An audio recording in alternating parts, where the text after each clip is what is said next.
So a new trailer for Fire Emblem Warriors 3 Hopes just came out about an hour ago. I stayed up all night, not for this. I did not know this was coming out, but, just other circumstances. I'm really tired right now, but I can't go to sleep. I just have no choice. I have to talk about it. I have to get out my thoughts some way. I can't wait until I stream next time. I just have to let it all out. That's just how I am. And so, this is going to be a very scatterbrains, quick thoughts on this trailer. Not really like a serious analysis, but I'll try to give my own inputs, my own theories whenever I can. And I will say, I want to preface this by saying, I initially did not give a rat's ass about this game. When the first trailer dropped during that Direct, you can watch it back in my reaction for that Nintendo Direct. I just kind of laughed, and then I just didn't really pay that much attention. Because around that time, there were rumors about there being a new mainline Fire Emblem coming soon. And to see this revealed, I'm like, oh, it's not that exciting as I thought it would be. It's just a predictable game. Of course they would make this. And, I just let all the talk, the speculation get to me. And then it actually got worse. Because then I saw people's reactions to that trailer. All the Fire Emblem Three Houses fans, I saw what they were talking about. I saw what they hoped for and what they thought the game would be. And I was just really disappointed by all the talk, at least that I saw, about it being, oh, this could be the chance to add a golden route. A happy ending for everybody. An ending where everybody is happy, all the loose ends are tied up, no consequences. And to me, I'm sorry, I think if you sincerely want a golden route for Fire Emblem Three Houses, you are soft AF, okay? Because the brilliance of that narrative stems from the tragedy, right? I just love the nuance in that game. It's one of its strongest strengths, to go into every route. And I'm saying this as someone who has played every route. I know that if you play any of those routes, you can see why those characters are fighting for what they believe in. You can understand why they feel validated in what they believe in. And thus, that makes it more tragic, right? That you have to fight your former friends, but it's like, oh, I get why you guys are fighting, but it's just like, it's just this uneasy feeling. This very just bittersweet feeling to see your characters be able to achieve their beliefs that, again, you think are valid, but then it coming at the cost of other beloved characters. It's just this beautiful, nuanced, intricate tragedy that is the core of Fire Emblem Three Houses. And to and to say, hey, everything that's awesome about that, let's just do the exact opposite by doing a golden route. To me, that was not appealing. To me, that's not interesting. To me, that's just the purest form of fan fiction, which, to be fair, this is a Warriors game. That's what they are. They're fan fiction, they're fan service, they're spin-offs. It's not a huge deal. I wasn't, insulted, right? If that's what this game ended up being, or still ends up being, I'm not going to be insulted. I'm just going to be disappointed, because it's like, really, you're going to do the complete opposite of what made the game so great? That's why this trailer has got me so excited. It, almost 180 in my opinion. I went from, near apathy to, holy shit, I gotta know. and it did that within the first, 20 to 30 seconds here, if we play it.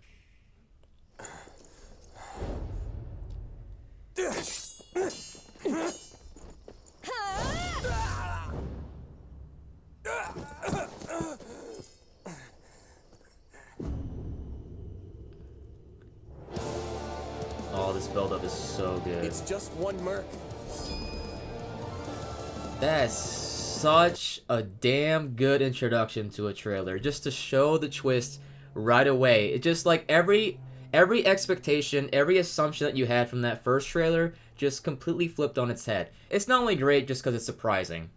It's not only great because it's a new concept for a spin-off, but it's great because turning the story on its head, but in a way that's not cheap or obvious or predictable, like the golden route, right? To me, this is how you make a Warriors game without necessarily having to, like, rely too much on the canon, right? Without having to be restricted by the canon. You can go all out, you could go crazy by making this one change. Of course there's going to be more changes, right? But there's just this one change alone just opens up so many possibilities and leaves you intrigued in what's going to happen. Like, even if you don't end up playing this game, you probably will want to tune in to see how this story plays out, like why Byleth is this way, how this changes everything, because it will change everything.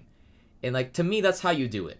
Like, Age of Calamity, I love that game, don't get me wrong, but, you know, it got some flack for how it handled its story, and I feel like Three Hopes, rather, it's already kind of, like, avoiding that. It's avoiding that backlash by saying, hey, this is a new concept we're going for. We're taking all the characters in the world you love, and we're giving you a new story here. But it's in a way that, again, doesn't feel cheap, doesn't feel predictable. It's compelling on its own, right? You clearly need every blade you can find, and my pockets have been feeling awfully light lately. What do you say? Okay, so their default name is Shez? Or She's? I think it's Shez, more likely. And I gotta say, I mean, I always like the female protagonist better. Their color scheme reminds me of a previous Fire Emblem character. If I remember who they are in the edit, I'll put it up. But yeah, they do look like they can come from Fire Emblem. I don't think it looks like... Because, like, in Fire Emblem Warriors, the first one, right?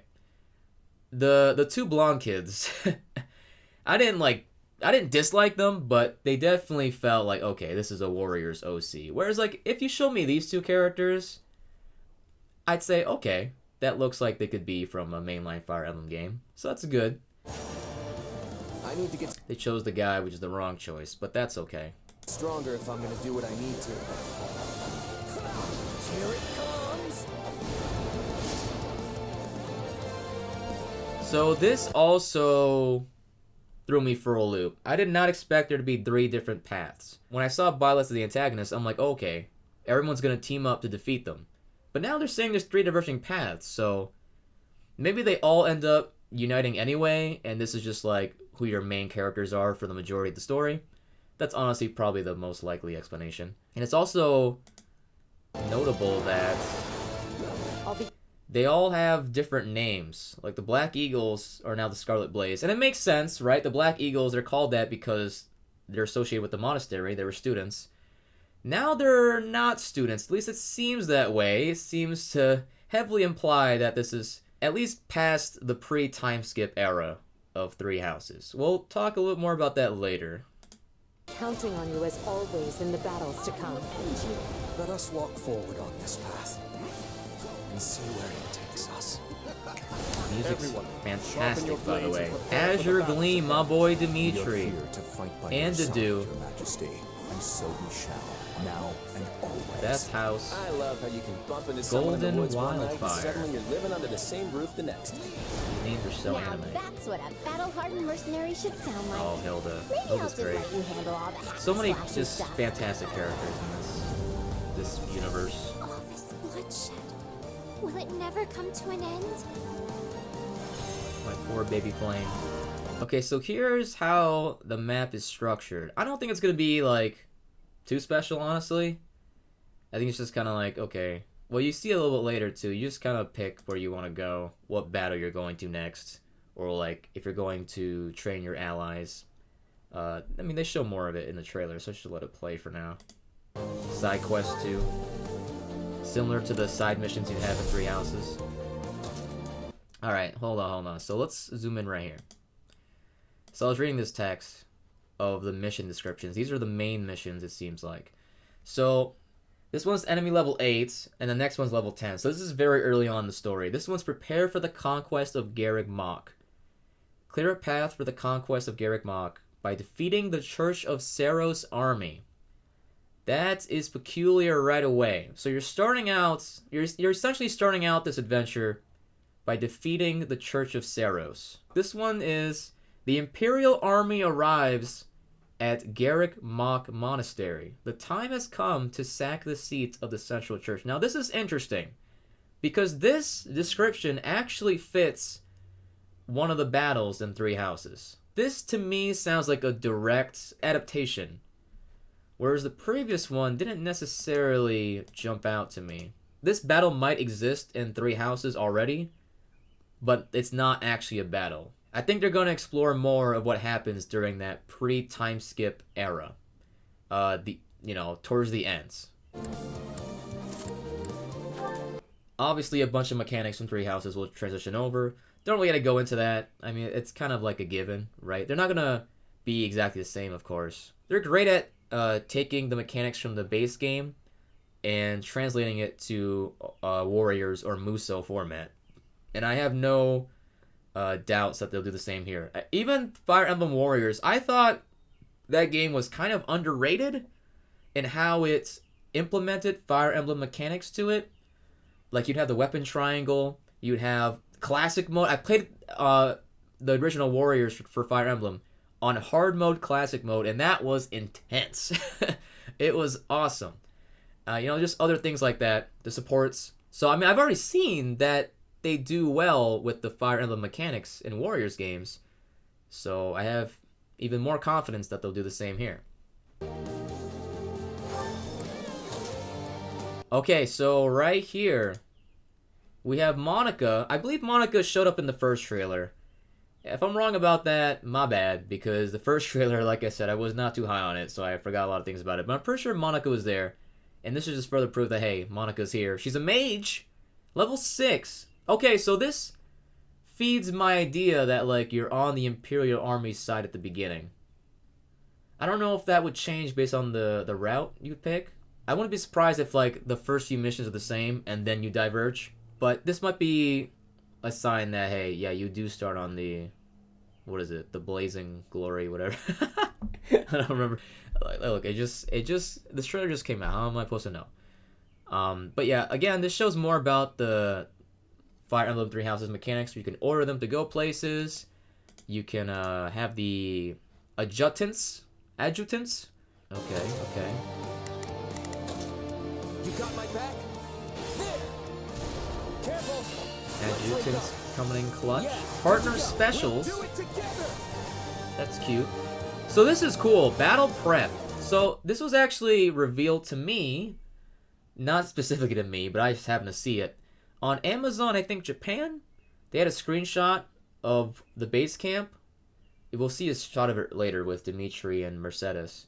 So that was like kind of spoiled. But it's cool that they brought back this aspect of Three Houses.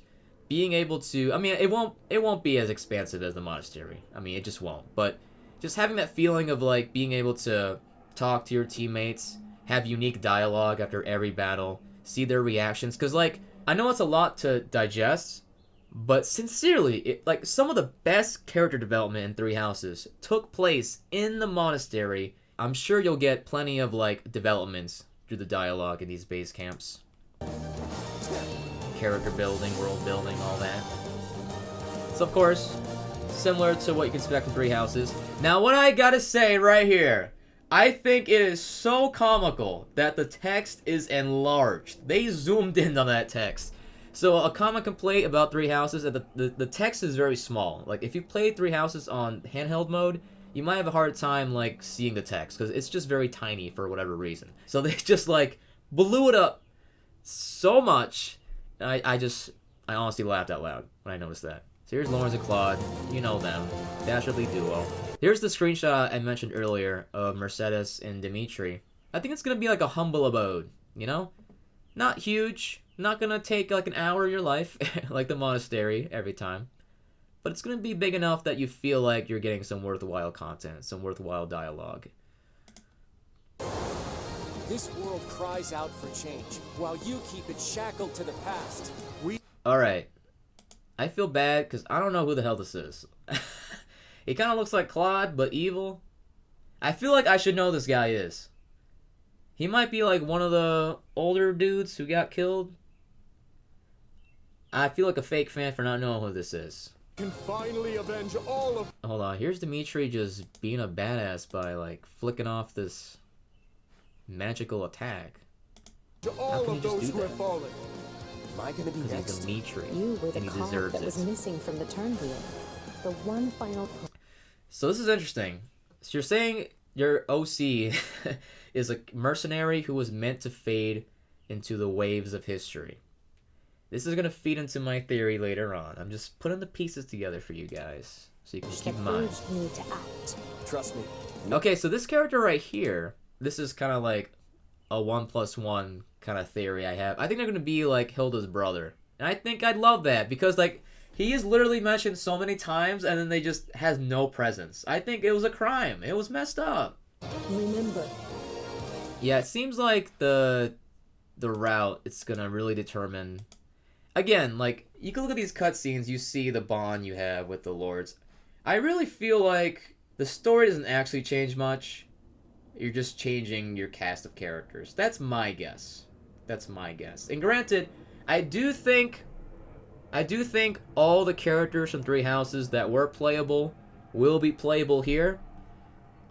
Because it seems like the movesets will be tied to what weapon you're using or what class you are.